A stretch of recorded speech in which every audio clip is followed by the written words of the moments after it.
informasi yang sangat menarik sekali. Terlebih dalam momentum Ramadan ini, semoga kita semakin bergotong royong dan juga mengasah rasa peduli serta kepekaan kita. Terlebih pada saat ini kita masih dalam pandemi corona.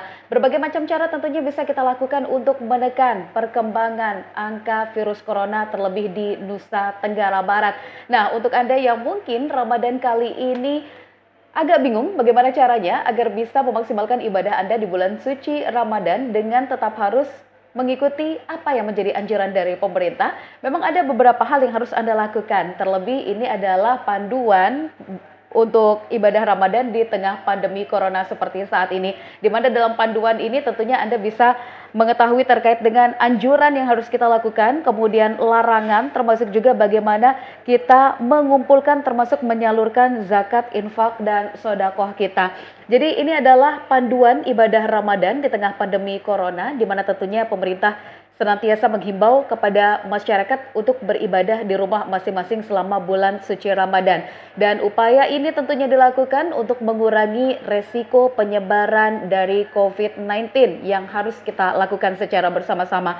Adapun anjuran yang harus kita lakukan adalah sahur serta berbuka puasa di rumah, kemudian sholat tarawih di rumah, tilawah dan tadarus Al-Quran di rumah, pesantren kilat melalui media elektronik, takbiran di masjid ataupun musola dengan pengeras suara, dan silaturahim serta halal bihalal melalui media sosial dan panggilan atau telekonferensi video ya. Kemudian larangan yang harus kita taati bersama adalah sahur on the road serta buka puasa bersama yang melibatkan banyak orang yang mungkin kerap kali Anda lakukan di tahun lalu, maka tahun ini di stop dulu atau ditiadakan dulu demi keamanan dan kenyamanan kita bersama. Termasuk juga adalah itikaf di masjid ataupun musola, kemudian peringatan nuzulul Quran dalam bentuk tablik dengan masa berjumlah besar, termasuk juga takbiran dan tarawih keliling. Kemudian yang paling penting lagi, kewajiban kita adalah ketika mengumpulkan zakat, infak, sodakoh ya. Adapun pengumpulannya, ini pembayaran zakat harta sebelum puasa agar terdistribusi ke mustahik lebih cepat.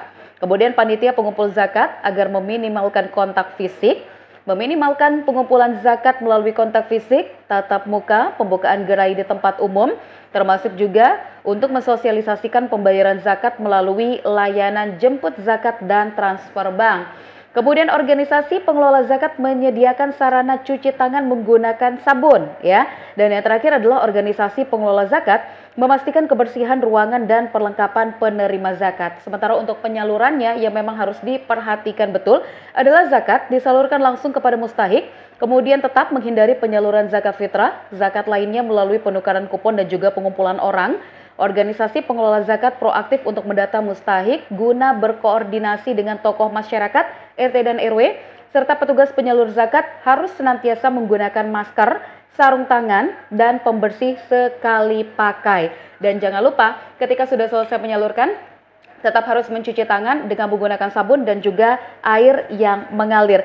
Jadi sebagaimana yang diungkapkan oleh Dirjen Binmas Islam Kementerian Agama Kamarudin Amin, bahwa kendati kita sama-sama menyadari betapa penting dan mulianya beribadah di masjid, namun dalam konteks seperti saat ini wajib hukumnya bagi kita untuk tetap berada dan beribadah di rumah. Jadi ini adalah panduan untuk bulan suci Ramadan ketika kita berada di tengah-tengah pandemi corona seperti saat ini. Saya Menora Musni pamit undur karena ini adalah akhir dari kebersamaan kita. Jangan lupa untuk terus memperbaharui informasi terkini Anda melalui laman lomboktvnews.com. Wassalamualaikum warahmatullahi wabarakatuh. Sampai jumpa.